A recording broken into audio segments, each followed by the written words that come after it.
Good afternoon and welcome to the midday bilingual newscast on Equinox Television. Nadine Yambo, bonjour. Bonjour Innocent Nazé, mesdames et messieurs, bonjour et merci d'honorer ce rendez-vous de l'information sur Equinox Télévision. C'est une décision historique et presque attendue.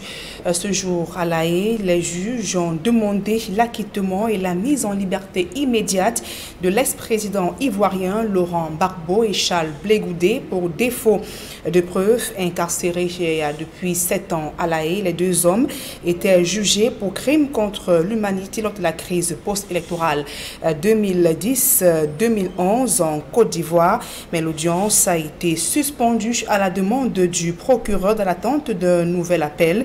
Une autre audience aura lieu sur ce sujet mercredi matin. Écoutons donc à présent un extrait de l'audience de ce jour à la CPI.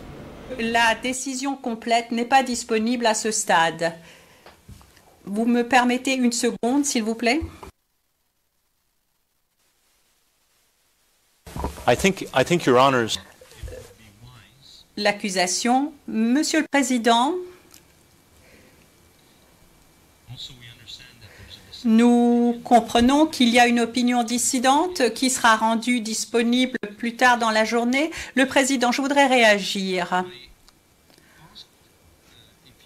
J'ai simplement demandé si vous alliez présenter une requête en vertu de l'article 81 et la Chambre est prête à attendre jusqu'à demain matin 10 heures. Laissez-moi finir.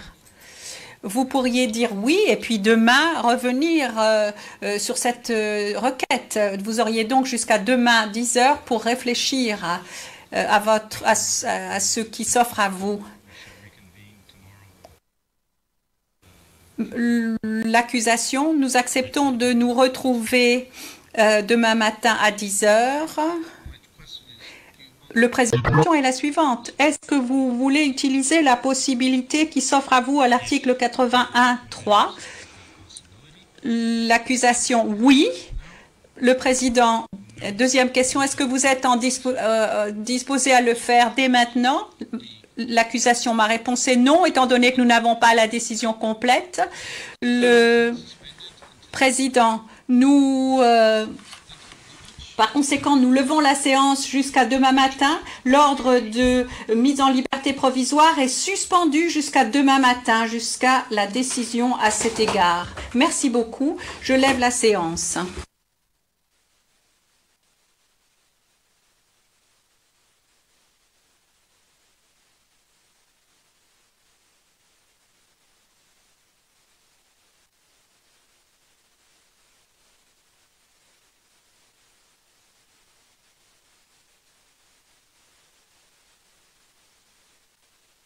Donc, vous venez donc de suivre un extrait de l'audience de ce matin à la Cour pénale internationale qui a donc décidé de l'acquittement de Laurent Gbagbo et de Charles Blé Goudé. Les deux hommes étaient poursuivis pour crimes contre l'humanité après les violences post-électorales 2010-2011 en Côte d'Ivoire. Les juges ont donc ordonné la mise en liberté immédiate des deux accusés, mais l'audience a été suspendue à la demande du procureur dans l'attente d'un nouvel appel. Une nouvelle audience aura lieu sur ce sujet demain mercredi. L'actualité à présent sur le plan local, c'est une expression de colère des Camerounais face à la dégradation créée de la route l'ARSE lycée bilingue Colmessen dans le 5e arrondissement de la ville de Yaoundé. En plus de la chaussée en piteux état, la poussière qui s'y dégage perturbe les populations. Le reportage de Joël Essenga et Cyril. Pas facile de circuler au quartier Colmessen à Yaoundé en cette saison sèche. La chaussée, dégradée par endroits, laisse dégager une épaisse couche de poussière, source du malheur des populations. Ici en Colmessen, on ne s'en sort pas avec la poussière. Donc vraiment, on ne sait pas comment. Il faut que l'État pense quand même à nous. Vous savez, l'état de la route d'un Colmessen là, on ne supporte pas. Quand on roule comme ça là, vraiment, il y a là tout le rhume, toute la maladie, tout. Il faut que l'État pense quand même à nous. On paie quand même au moins l'impôt libératoire. On paie l'impôt libératoire, il faut qu'on pense quand même à nous. C'est la saison sèche. Les activités tournent au ralenti. Les clients n'affluent pas. En Kolmesen, le chiffre des affaires des commerçants installés le long de la route connaît une baisse considérable. Les clients n'arrivent même pas à entrer dans mon comptoir. Avant, quand il n'y avait pas la poussière, tout le monde venait, on nous faisait la recette. Maintenant, nous sommes obligés de supporter, on arrose l'eau pour que les clients acceptent un peu d'entrer. Certains commerçants ont carrément fermé boutique. D'autres, parmi les plus téméraires, arrosent la chaussée à l'aide d'une eau recueillie dans les caniveaux. Question d'amoindrir les effets de la poussière. J'arrose au lycée bilingue parce qu'il y a trop de poussière en route. Nous, on n'arrive même pas à respirer à cause de la poussière, ni à vendre. Le marché est maintenant dur parce que les clients fuient seulement la poussière au lycée bilingue. On va seulement la viande dans la poussière. Dans la poussière va seulement nous tuer. La sous-préfecture de Yaoundé 5e est installée à quelques enclavures de là. Le sous-préfet, première autorité de l'arrondissement, doit lui aussi braver cette poussière. Il y a aussi notre chef de terre, le sous-préfet aussi. Il passe aussi dans notre terre, dans la Russie aussi. En Kolmesen, les commerces et autres constructions ont perdu leur éclat à cause de la poussière. D'ailleurs, le quartier a été rebaptisé quartier poussière par des populations qui appellent les pouvoirs publics au secours. Quartier poussière parce que les routes sont entièrement dégradées. Donc nous on circule seulement dans la poussière. Quand tu sors du quartier le matin pour aller au boulot, dès que tu arrives au niveau de Mobile et Sauce, il te faut garer, laver la voiture avant d'aller, sinon on va se moquer de toi. On supplie l'État de nous arranger la route, même s'il faut casser, qu'on nous arrange la route. C'est la route qu'on veut. On demande au gouvernement de venir aussi arranger la route. La route, il y a trop de poussière. Parti du lieu dit carrefour du lycée bilingue à Essos pour le quartier Kolmesen à Yaoundé relève désormais d'un parcours de combattants à cause de la poussière. Face aux cris des populations qui craignent déjà pour leur santé, le gouvernement tarde à réagir. Et sur place dans le 5e arrondissement, parcourir le tronçon Kotobloc M, fin goudron Bangé est un véritable chemin de croix pour les usagers. La route est en piteux état et les eaux qui proviennent des fosses septiques et qui coulent sur la chaussée rendent encore plus difficile le quotidien de ses habitants. Le reportage de Georges Mitterrand d'Amisavier Foka. Au quartier Bonamoussadi, la route Kotobloc M, Fungoutron-Bangé, est dans un état de dégradation très avancé. Un calvaire pour les usagers et les habitants du coin. Nous, ici à Fungoutron-Bangé, nous sommes un peu victimes tous les jours de ces situations de la route, soit des camions qui doivent nous bousculer, soit des taxis. La population d'ici souffre. Vous voyez Koto, qui est non loin de l'Afrique du Sud, la mosquée. La route qu'on ne peut pas relier. Quand tu es à l'école publique, déjà à 17 h, pour aller à Koto, tu as du mal à emprunter un taxi parce qu'aucun taximan ne veut venir de ce côté. Ici, il est impossible d'esquiver les creux ou ce tunnel. L'astuce, c'est de ralentir et faire le choix du creux le moins dangereux. Les travaux de réfection engagés sur cette route auraient été abandonnés depuis bien longtemps. Nous sommes dépassés parce que la fois dernière, nous avons vu les Chinois travailler, mais juste après la campagne, et voilà, nous voyons toujours cette situation. Et cela nous dépasse parce que nous ne comprenons pas comment on peut faire une route à moitié dans un pays où on dit c'est émergent. Quand on a aménagé les routes de Kotobloc, à un moment donné, on a abandonné. Quand on a abandonné, on nous a fait savoir qu'on devait revenir après les pluies pour essayer d'ajuster le carrefour, d'aménager le carrefour. Jusqu'aujourd'hui, ils ne sont jamais là. Abandonnés à leur sort, les usagers sont obligés de faire assez de manœuvres pour aller d'un bout à l'autre. Ce qui ne va pas sans conséquence sur les activités des transporteurs. On ne parvient pas à s'en sortir. Pourquoi? Parce que déjà la route est abîmée. Dès que tu fais un petit moins de pas sur la route, tu te retrouves soit un pneu tordu, soit les routures foirées. Et puis vraiment, je ne sais pas. Tu en trouves des passagers, tu te demandes, bon, tu vas les porter et passer par où? Vraiment, on est étonné, on ne sait pas où c'est toujours au Cameroun, où c'est vraiment, on se pose trop de questions. On se demande si l'état du Cameroun existe encore. À un jet de pierre de ce carrefour, cette route qui va au lieu dit mosquée Bonamoussadi se trouve dans le même état. Ici, elle est remplie de cette eau noirâtre qui provient de fosses septiques des habitations du coin. Ajoutée à cet tas d'ordures, c'est une odeur terriblement nauséabonde qui se dégage et qui représente un véritable problème de santé publique. Tout près de nous, à Zéro Pada, il y a l'eau qui sort les selles tous les jours. Les enfants passent là et nous-mêmes, les Benskinois, nous sommes victimes. Ne croyez pas que nous-mêmes aussi, nous pouvons aussi tomber malades. Nous tombons malades et rien n'est fait. C'est depuis près de 2 ans, d'après les habitants, que cet axe, au lieu dit Cotobloc M, est dans cet état piteux. Un calvaire qui s'ajoute à ces eaux des fosses septiques et qui rend l'air presque irrespirable. Les habitants de ce coin se demandent simplement s'ils ont été abandonnés par les autorités. Depuis Cotobloc M, Fungoudron Bangé, nous sommes Georges Mitterrand-Dam et Xavier Foucault pour Equinox Télévision. Et l'insertion socio-professionnelle des jeunes est confrontée à un épineux problème. En milieu rural, la qualité de la formation laisse à désirer au fil de la vétusté d'un centre de formation public créé il y a de nombreuses années à Banjok.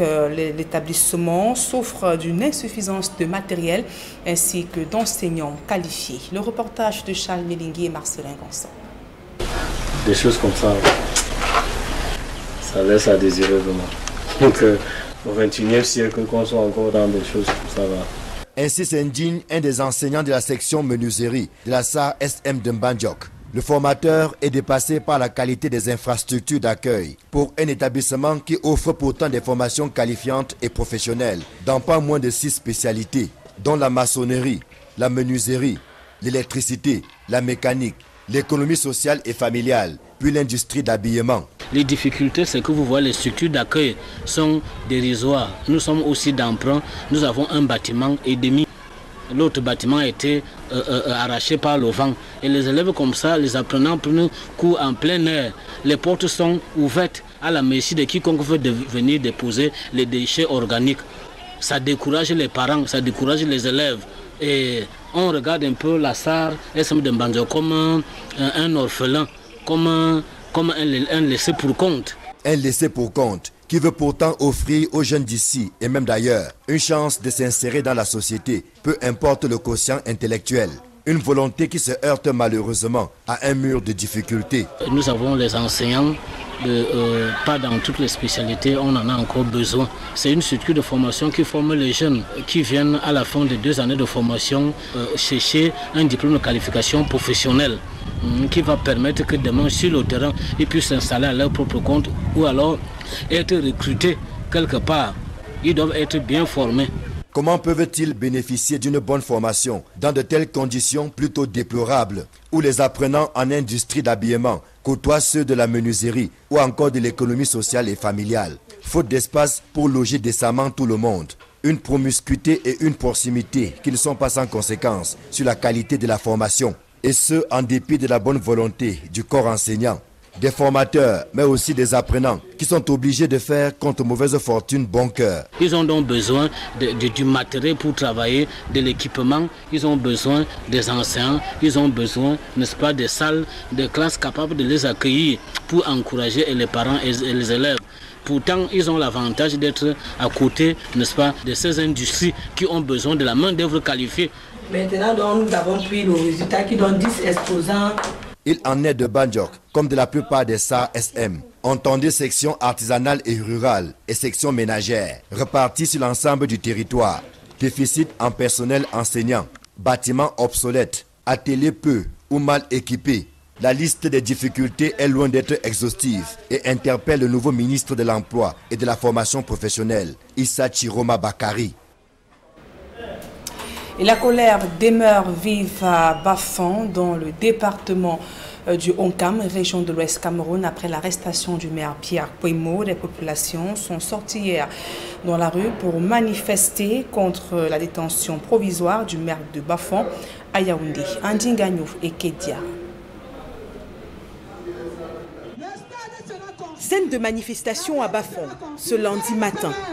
Des hommes et des femmes, mains sur la tête pour les uns, pancarte en main pour les autres, revendiquent la libération de Pierre Pouimo, maire de la ville et par ailleurs président national de l'Union des mouvements socialistes.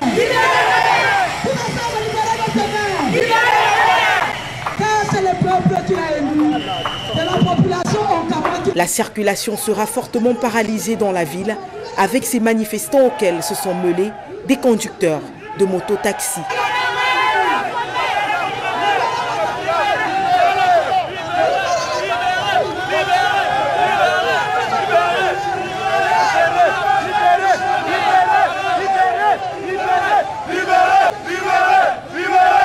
Dans la foule, des cris rythmés et des musiques religieuses par intermittence. Pour les manifestants, l'élu local doit être libéré sans aucune forme de procès. Nous demandons au ministre de la Justice de libérer notre maire. Nous demandons à la justice, au ministre de la Justice de libérer notre maire. Quand nous ne demandons pas un bandit, quand nous ne demandons pas un assassin, nous demandons dans le 24 heures de libérer notre maire. Le même Kwemo, c'est un monsieur qui a toujours exercé pour sa population. Il est tellement réclamé. Actuellement, ce n'est uniquement son parti qui lui réclame, c'est toute la population du Ouankam, tout le peuple camerounais. On le demande de le libérer. C'est vendredi dernier que Pierre Kwemo a été interpellé à Yaoundé. Il est inculpé dans le cadre d'un litige foncier. Il a été dans un premier temps conduit à la prison centrale de Yaoundé, Kondengui. Puis, suite à un malaise, il sera conduit à l'hôpital général de Yaoundé, où il suit des soins. Selon une ordonnance de la cour d'appel du centre, il est inculpé de pillage en bande. Des faits qualifiés de crimes et suffisamment graves pour justifier sa mise en détention provisoire, par ailleurs nécessaire à la manifestation de la vérité.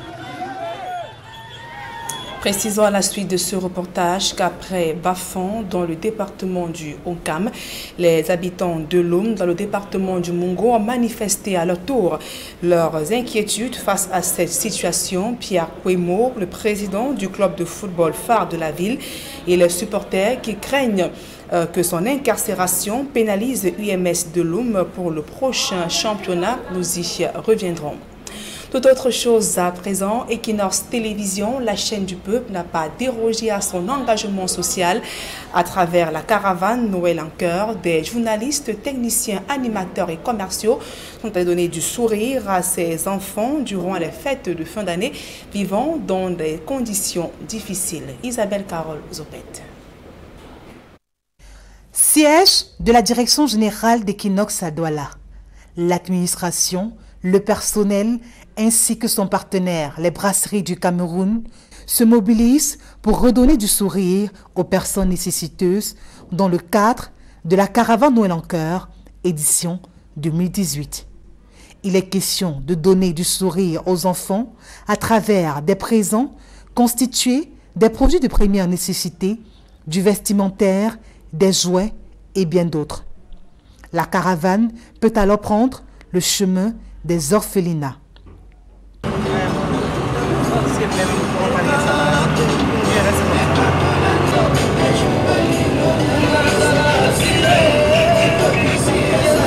Premier arrêt, le centre d'accueil de Bépanda. Sous la diligence du président directeur général du groupe La Nouvelle Expression, les tout-petits reçoivent ce qui leur permet de passer de merveilleuses fêtes.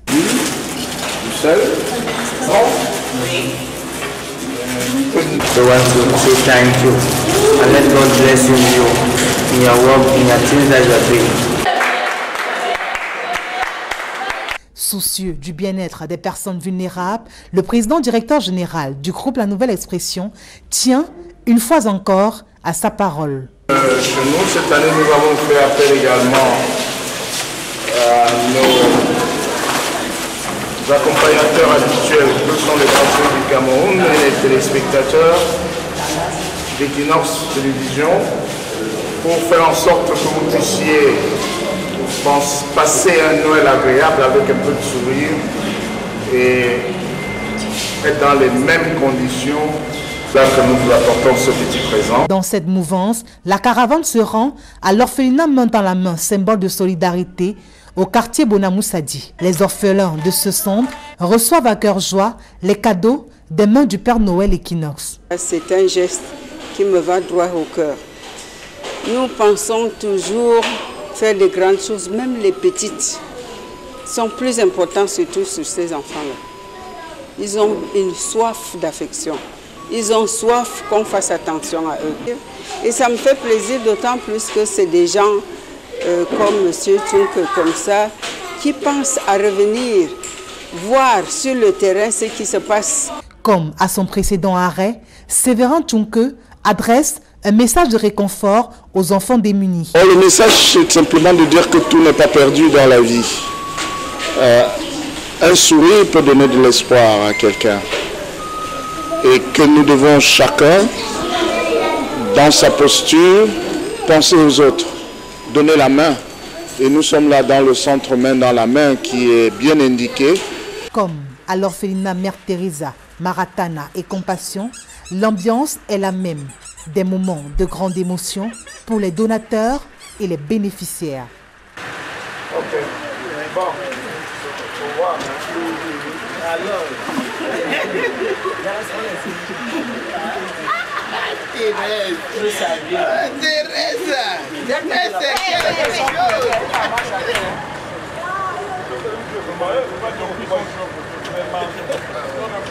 Nous avons pu collecter ceci pour apporter un peu du sourire aux enfants en ces temps de Noël. Le centre des orphelins et enfants aveugles de Nouvelle n'est pas en reste dans cet élan de solidarité. Comme partout ailleurs, ces tout petits reçoivent des présents. Je m'appelle l'honorable Ndame Ebou écrit Sulan Francis. Monsieur le directeur général d'Equinox, nous les enfants d'Afiza, vous remercions beaucoup pour ces beaux cadeaux. Que Dieu vous bénisse et vous encourage dans vos bonnes actions. Le groupe Equinox reste fidèle dans sa logique, celle de voler au secours des désœuvrés depuis plusieurs années.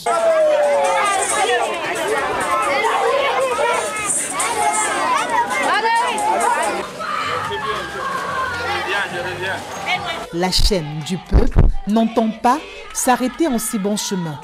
Rendez-vous en 2019.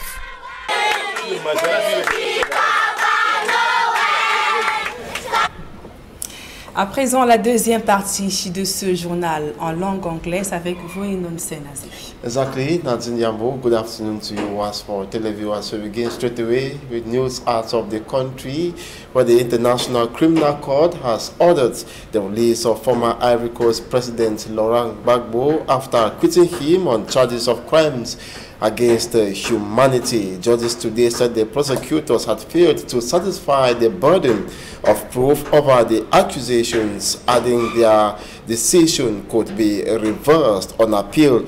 The International Criminal Court also orders the release of Charles Blegude, 47, dubbed Gbagbo Street General, who stood trial with his former boss. Gbagbo and Blegude stood trial on 4 counts of crimes against humanity for murder, rape, persecution, and also inhumane acts committed by pro-Gbagbo's forces in the aftermath of the disputed 2010 polls that saw about 3,000 people killed. After spending 7 years in prison, Gbagbo will follow in the footsteps of his wife, Simone Gbagbo, who walked away from a 20-year jail term in Ivory Coast in August last year when she was granted amnesty by Ouattara after 7 years in prison. And in the following excerpt, we'll be listening to the head judge of the International Criminal Court, Gono Tafuse. The Chamber, by majority, hereby decides that the prosecutor has failed to satisfy the burden of proof to the requisite standard as foreseen in Article 66 of the Rome Statute. Grants the defense motions for acquittal from all charges against Mr. Laurent Gbagbo and Mr. Charles Blegude. Ordered the immediate release of both accused pursuant to Article 81(3)(c) of the statute, subject to any request by the prosecutor under subparagraph I of this article.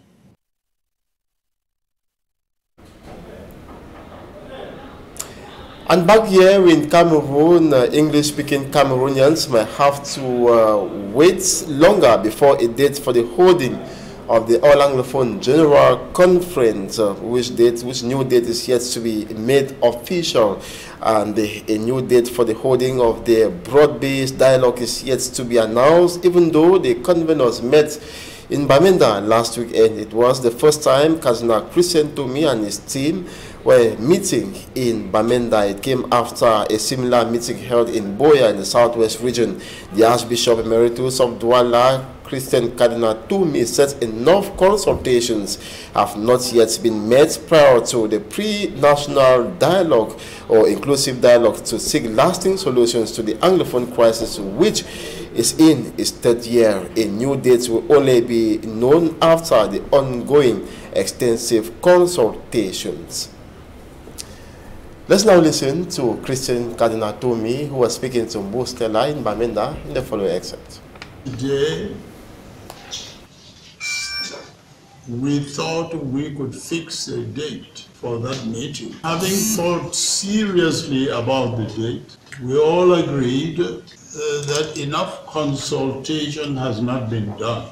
That is why we're sending missions to America and Europe, and within the country to the chiefs, and to other English-speaking Cameroonians. So we decided that we couldn't fix a date today and change it again tomorrow. As soon as we get the results of this extensive consultation that we want to organize within and outside the country, the date and the place will immediately be announced. So we are calling on everybody to collaborate with us for the thorough preparation of this very important meeting, where we will have to let the world know what are our problems. Our main aim is not to take the place of any person in Cameroon. We're meeting as religious leaders to propose to the head of state what Cameroonians, English-speaking Cameroonians, think are the causes of the present socio-political problems, and what do we as religious leaders propose as solutions, and then ask the head of state to call a national meeting of dialogue. And so the conveners who reiterated their neutral and political stance also called on different heads to join the All Anglophone General Conference that is expected to take place with a date that is yet to be announced, to take part and equally propose solutions that will ensure a lasting, or that will ensure an end to the Anglophone crisis that has prolonged. And in the following excerpt, we'll be listening to the executive president of the Cameroon Baptist Convention, the PCC moderator, and the spokesperson of the organizing committee of the Anglophone General Conference. Provide a platform where the various people and the various shades of opinions could be heard. And we thought that the national chairman is a political figure in this country, and he is one among many political actors in the country that we have resolved that we should also consult in the broad-based consultation that we're engaging beginning this year, so that at the end of the day, nobody will arise to say, well, my opinion was never sought, so I'm not part of this. So that's the reason we thought that we should pay this courtesy visit to the national chairman of the Social Democratic Front. We do not have any of the leaders of the churches or the religious bodies who is a woman. That woman would have been brought into this conveners meeting. We hope that at the different stages where we'll be involving everyone and bringing everybody on board, women leaders will come in. So the first criteria was that you should be native of Anglophone Cameroon. There are two. Either it is a nativist, that is your father and your mother are from Northwest and Southwest, otherwise known as Southern Cameroon or West Cameroon after unification, or your parents settle there before 1961. Those are the criteria, because you will know really the problem that the Anglophones are undergoing. Then the other aspect is that other Cameroonians, because it's the Anglophones are Cameroonians, whether we like it or not, and we cannot solve the Anglophone problem in isolation. Other Cameroonians who are not Anglophone will come as well as observers, because that's the reason why right now we are going to carry out, as the moderator has said, a consultation of all Cameroonians across the board for them to understand that there's really a problem. If we are going to survive, we have to survive together. And so anything that is happening in the midst of the crisis that is not for common good is not healthy. And so my appeal is, whatever you are doing, wherever you are doing it, you need to be asking the bigger question: how does this serve the common good of the country? And it is the wish of the national chairman of the Social Democratic Front Party, Nijon Frunzi, to see the All Anglophone General Conference take place. And he equally endorses the Anglophone General Conference and maintains that government needs to understand that there is a problem. Take a listen to him in this excerpt.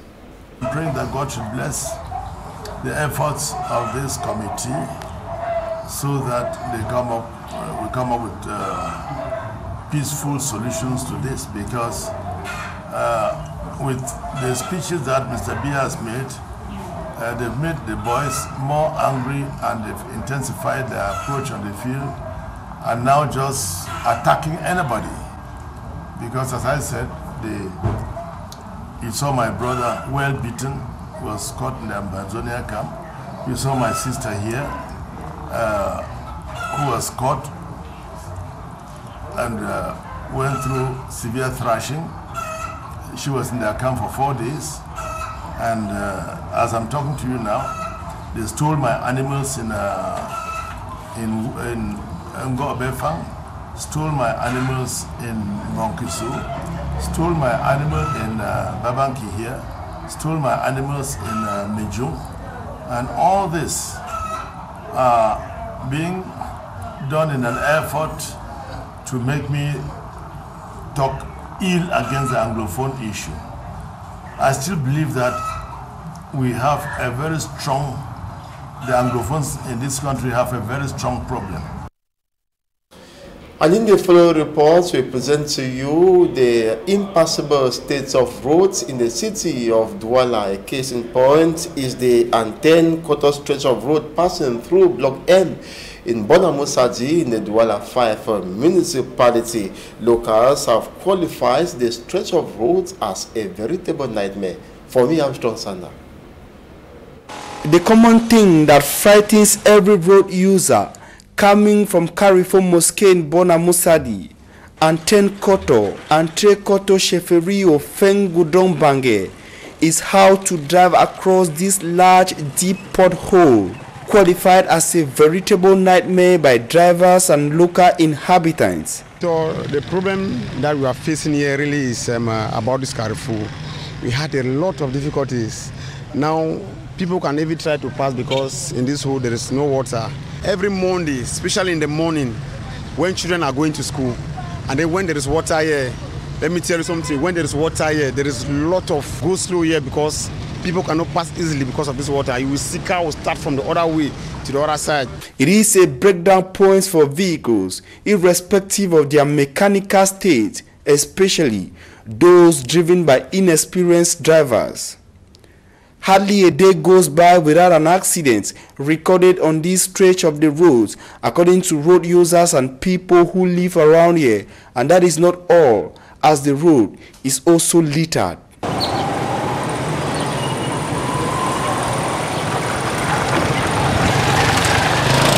There is an accident that occurred in front of me.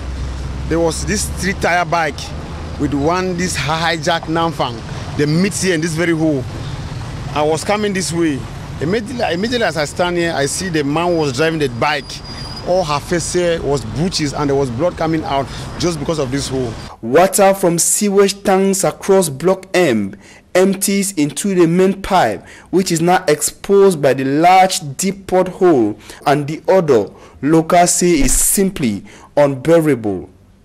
The water-containing excrement sometimes fill the pothole, especially when it rains, compelling vehicles to swim across.